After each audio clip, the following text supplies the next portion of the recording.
دوسرا یہ کہ بہت ناکافی ہے جو جواب دے رہی ہے ہماری حکومت. یہ ان کو سیر سپاٹے کا شوق ہے, جو پچھلے تھے ان کو بھی, جو ابھی آئے ہیں ان کو بھی سیر سپاٹے کا شوق ہے.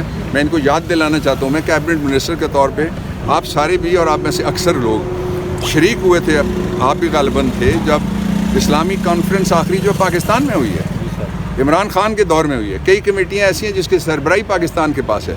جن کمیٹیوں کی سربراہی آپ کے پاس ہے, ان کمیٹیوں کا آپ اجلاس بلا سکتے ہیں. اور دوسرا, کچھ ممالک ہیں جن کو شاباش دینی چاہیے, سعودی عرب ہے, قطر ہے, اور اس کے ساتھ ایران ہے, عراق ہے, مصر ہے, جنہوں نے دلیرانہ موقف ریاست کی سطح کے اوپر اختیار کیا ہے فلسطینیوں کے حق میں.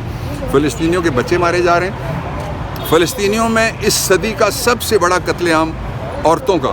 آپ کو پتہ ہے کہ 50% جو غزہ کی آبادی ہے, 2.3 ملین ان کی ٹوٹل آبادی ہے, اس میں سے 50% عورتیں اور بچے ہیں. بچوں کی تعداد عورتوں سے بھی زیادہ ہے.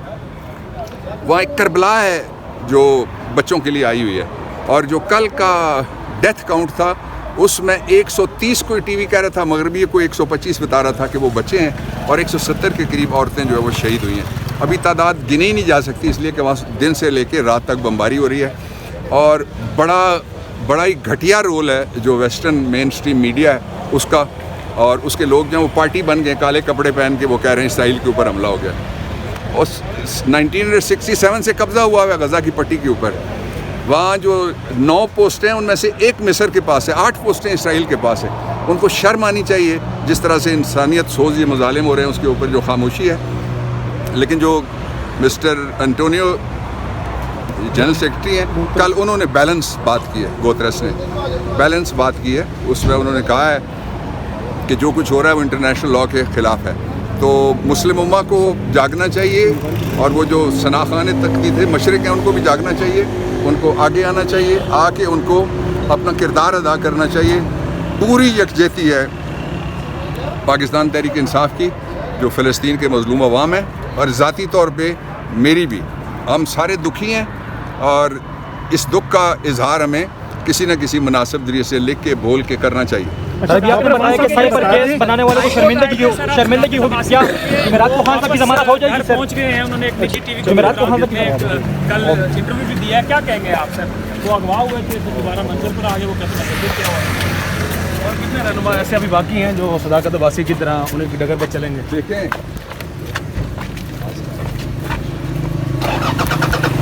دو چیزیں ہیں. ایک تو یہ ہے کہ جو موجودہ حکومت ہے اس کے دور میں 3 موقف آئے ہیں سامنے. ایک کوئی مولوی صاحب ہیں, وہ کہتے ہیں سازش صدر ہاؤس میں ہوئی تھی, یہی کہا ہے نا انہوں نے. ایک اور صاحب کو لایا گیا, وہ کہتے ہیں کہ سازش زمان پارک میں ہوئی تھی. ایک اور صاحب آئے, وہ کہتے ہیں کہ ایک میٹنگ کے اندر سازش ہوئی تھی. تو پہلے تو یہ طے کر لیں کہ کیا صحافیوں کا یہ کام ہے, کیا ٹیلی ویژن کا یہ کام ہے جو شخص گرفتار ہو اس کو برآمد کرنے کے لیے ایف آئی آر کی گئی ہو, وہ اگر برآمد ہوتا ہے, جو جس کے پاس سے برآمد ہوتا ہے, کیا وہ ملزم نہیں ہے؟ آپ کے محلے میں بچہ یا بزرگ یا کوئی خاتون غائب ہو جائے, گھر والے کہیں کہ اس کو اٹھا لیا گیا ہے, تو جس کے گھر سے برآمد ہو رہا ہو اس کو پہلے تو پکڑنا چاہیے یا نہیں پکڑنا چاہیے؟ پکڑنا چاہیے نا. تو یہ کسی جرم میں شرکت نہیں کرنی چاہیے کسی بھی پروفیشنلزم والے بندے کو. ہو جائے گی سر. وہ اسلام آباد میں, میرے خیال میں اسلام آباد کی تاریخ کا, اسلام آباد کے مستقبل اور اس شہر کے حوالے سے اور شہریوں کے حوالے سے سب سے بڑا کیس تھا.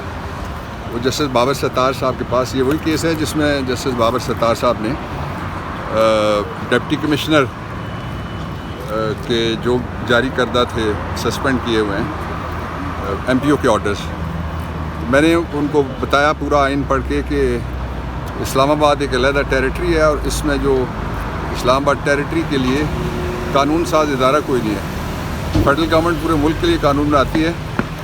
4 جگہ پروونشل گورنمنٹس ہیں, جی بی ہے 5ویں جگہ, وہ اپنے قوانین خود بناتے ہیں. اس لیے اسلام آباد کے لوگوں کو, جب میں نے ہائی کورٹ بنایا تھا, 2 ضلع بنائے, عدالتیں, جوڈیشل کمپلیکس, اس وقت بھی ذہن میں یہی تھا کہ اس کو ایک علیحدہ سے, بلکہ یوں کہیں کہ طالب علمی کے زمانے کا خواب ہے کہ جس طرح دہلی ہے جس طرح ٹوکیو ہے, جس طرح نیو یارک ہے, اسلام آباد انشاءاللہ العزیز صوبہ بنے گا, کیونکہ بیوروکریسی کا یہاں پہ راج ہے.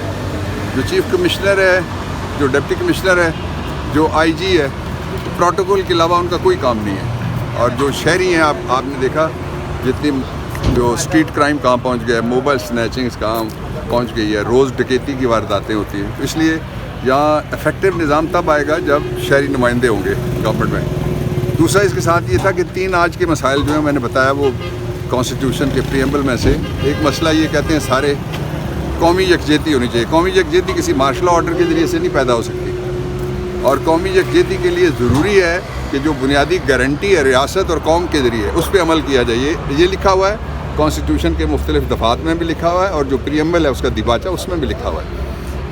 اور دوسرا جو جج صاحب نے کہا کہ 18ویں آئینی ترمیم میں اس کو کیوں نہیں, آپ اس وقت لا منسٹر تھے, اتنے سینسٹیو ایشو کو کیوں نہیں اٹھایا گیا. میں نے کہا اس کی ایک ہی وجہ تھی کہ جہاں کوئی سینسٹیو بات آتی تھی تو مختلف پارٹیاں وہ پھر اس وقت اپنی اپنی سیاست میں کھو جاتی تھی اور کہتی تھی کہ ہم کنسنسس نہیں کریں گے. ہماری کوشش تھی کہ ایک دفعہ لیجسلیشن ایسی ہو جس میں کنسنسس ہو جائے, اور وہ ہوئی.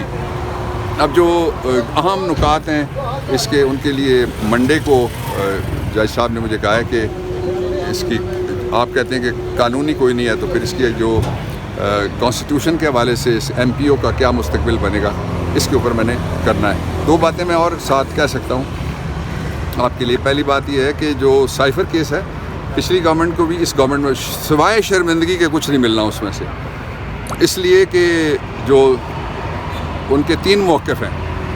ایک موقف یہ ہے کہ سائفر چوری ہو گیا. اگر وہ چوری ہو گیا تو لیک کس نے کب کیا تھا؟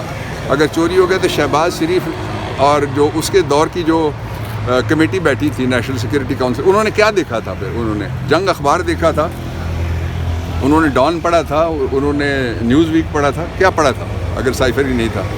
تو ایک ہی ہے, سوری,